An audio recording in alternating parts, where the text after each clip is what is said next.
Welcome back. નાણામંત્રી અરુણ જેટલીએ દિલ્હીના મુખ્યમંત્રી અરવિંદ કેજરીવાલ પર વધુ એક માનહાનિનો કેસ કર્યો છે. અરુણ જેટલીએ દિલ્હી હાઈકોર્ટમાં 10 કરોડનો માનહાનિનો દાવો કર્યો છે. અરુણ જેટલીના વકીલોએ હાઈકોર્ટમાં કેસ ફાઇલ કર્યો છે. આ પહેલા અરુણ જેટલીએ અરવિંદ કેજરીવાલ પર માનહાનિનો કેસ કરી રાખ્યો છે, જેની સુનાવણી દિલ્હી હાઈકોર્ટમાં ચાલી રહી છે.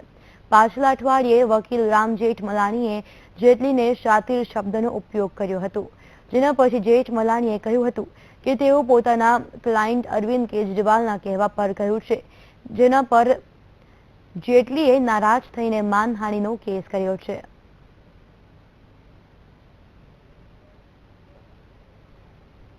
આપના પૂર્વ નેતા કપિલ મિશ્રા અને આપના સીએમ અરવિંદ કેજરીવાલ વચ્ચે ઘમાસાણ ચાલી રહ્યું છે.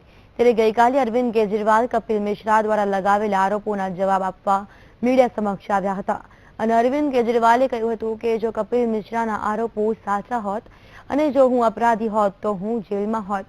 આ મુદ્દે કપિલ મિશ્રાએ ટ્વીટ કર્યું હતું કે આ નવા અરવિંદ કેજરીવાલ છે, જે કહે છે કે જો હું અપરાધી હોત તો જેલમાં હોત. ત્યારે કપિલ મિશ્રાએ કહ્યું કે જેલમાં તો શીલા દીક્ષિત પણ નથી, કલમાડી પણ નથી અને દાઉદ ઇબ્રાહિમ પણ જેલમાં નથી, તો આ બધા અપરાધી નથી. સાથે કપિલ મિશ્રાએ કહ્યું હતું કે અરવિંદ કેજરીવાલ કહેશે કે કોમનવેલ્થ 2G અને કોલસા ગોટાળા પણ નથી થયા, કેમ કે આમાં કોઈ જેલમાં નથી ગયું. ત્યારે અરવિંદ કેજરીવાલના જવાબો પર પલટવાર કરતા કપિલ મિશ્રાએ કહ્યું કે અરવિંદ કેજરીવાલ કહે છે કે જે જેલની બહાર છે તે ઈમાનદાર છે. આ અરવિંદ કેજરીવાલનો નવો અવતાર છે. અરવિંદ કેજરીવાલ ન પુરાવાઓ પર બોલ્યા કે ન હવાલા પર.